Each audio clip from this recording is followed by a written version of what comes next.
মানে কি হ'ল খাৰগুলি ঘৰটোলৈ সেইদিনা গৈছোঁ মোক ক'লে তহঁত দুটা জল্দি ওলা বোলে তহঁতক পিক আপ কৰিম ক'ত সুধিলে আমি সেই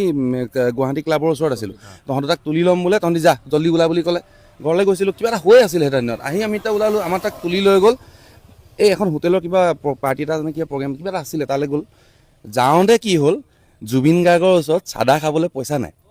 জুবিন গাৰ্গে আমাৰ ধৰি লওক তহঁতৰ পইচা আছে কেছ পইচা এটা ওচৰত নাই মোৰ চুকত 20 টকা এটা পইচা দাদা বোলে 20 টকা এটা আছে হ'বনে বোলে হ'ব চাদা খাবলৈহে দে বৰাক দে বোলে বৰাই দে চাদা পেকেট দুটা লৈ আহিলে সেই যে উভতি আহিছিলোঁ সেই পাৰ্টিটোত সোমাই চিকমিক ষ্টুডিঅ'ত দুটা গানৰ ৰেকৰ্ডিং আছিলে এটা কবিতা আছিল আৰু এটা গান মোৰ মনত আছে ৰাতি আমি সেইদিনা হয়তো 3টা 3:30 বজাত উভতি আহি যিয়ে গুৱাহাটী মেডিকেল কলেজৰ ওচৰত আমি খাবলৈ গৈছোঁ সেই যে গৈ আছিলোঁ যাওঁতে মোক ক'লে এইটো থৈ দে বুলি কৈ মোৰ এনেকৈ হাতত দি দিলে মই বোলো কি দিলে এনেকৈ চাইছোঁ এনেকৈ ডাঙৰ পইচাৰ জাপ এটা ডাঙৰ নোৰা এটা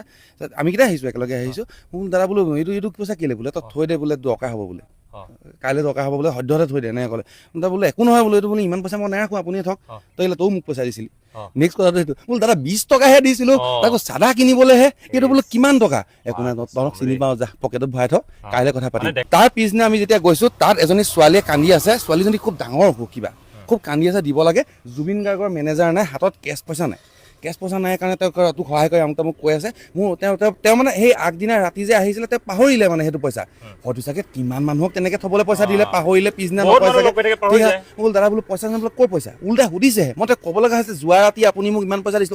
হয় বুলি কয় তেতিয়া পইচা দিলে পইচাখিনিৰ পৰা টকা 1500-2000 মান থৈ দিছিলে গোটেইটো মই মানে কি হ'ল ৰাতি মই আহি ৰাতিপুৱা কিমান পইচা দিয়ে বুলি হিচাপ কৰিছিলোঁ 72,000 টকা আছিলে 1500-2000 মান টকা এটা পকেটত থ'লে বাকী পইচাটো গোটেইটো দি দিলে মাত্ৰ ছোৱালীজনী এই মই আমাৰ মুখৰ আগত আধা ঘণ্টা আগৰ পৰা ছোৱালীজনী কান্দি আছিলে দিলে হিচাপ কৰা নাই তাৰপৰা সেইটো কিবা এটা থৈ দিয়ে বুলি কৈ পকেটত ভৰালে বাকী পইচাটো গোটেই দিলে সেইজন জুবিন গাৰ্গ আছিলে জুবিন গাৰ্গৰ সাধাৰণ কথাই ইমান টুলুঙা কথাই মানে উপলুঙা হৈ কোনোবাই কোৱাৰ যোগ্য বুলি মই নাভাবোঁ